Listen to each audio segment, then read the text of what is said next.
the other thing that I wanted to share with you, which is real quick, I got an email from someone, and this is an issue that seems to come up for a lot of people. And the reason it comes up for a lot of people is because you lack consistency.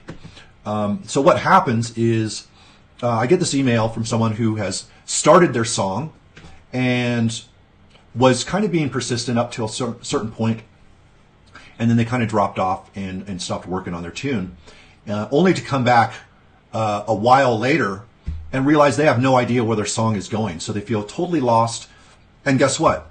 They don't want to finish their song. They want to scrap this song and start fresh again, which is basically just creating the pattern of not finishing songs. And most people get really, really good at not finishing songs. So my suggestion to this is don't worry about what your original initial idea was. Imagine someone handed you this song and said, hey, do you want to do a collaboration with me? Can you take this song to another level? And there's a couple things that you can do. You can allow yourself to just be inspired to move the song forward in a totally different direction. You could take your parts and consider it like more doing like a remix of some sort. And that way, you really don't have any preconceived ideas of what you're supposed to do. You can let go of that completely and take your idea in another direction. And even if you're not like really feeling your song right now, I'm telling you, by pushing yourself forward with this song when you're not fully enjoying the process yet, what's going to happen is on your next song, for one, you're going to realize the importance of staying persistent and keeping that initial idea sparked until you finish the song. You just keep going. Secondly, by going through a song that you're not particularly excited about right now, it's going to make the next songs you do so much easier. And it's also going to put in your head the idea that when you start something, you finish it.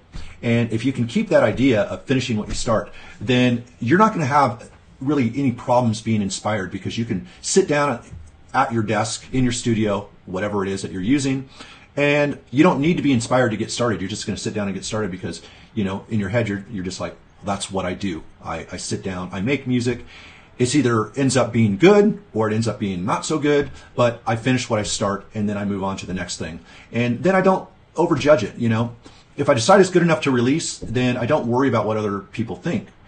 Other people's experience of my music is none of my business at all. My business is just to keep putting out what I think is good, and continuing doing that and not worrying about, what kind of response it gets. A lot of people, what they'll do is they'll finish one song, be super proud of themselves, and then they'll just stop. They'll pause and they'll wait for the reaction. They'll wait for someone to give them some sort of feedback, some sort of positive feedback. And they'll agonize over waiting for a response. And it's so demotivating to do that to yourself, because what you're doing is you're playing a waiting game with someone else. You're actually bringing someone else into your creative process and requiring someone else to get involved in your music before you can move forward to your next song. And that's another, pretty bad habit.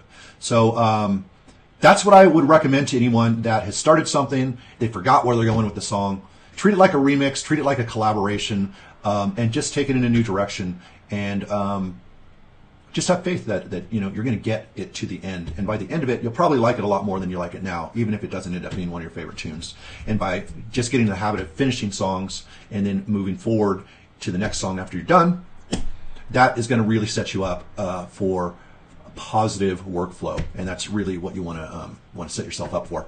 So that's pretty much all I had to say. All the information on the Mindset Master course is in the description, I think, over here.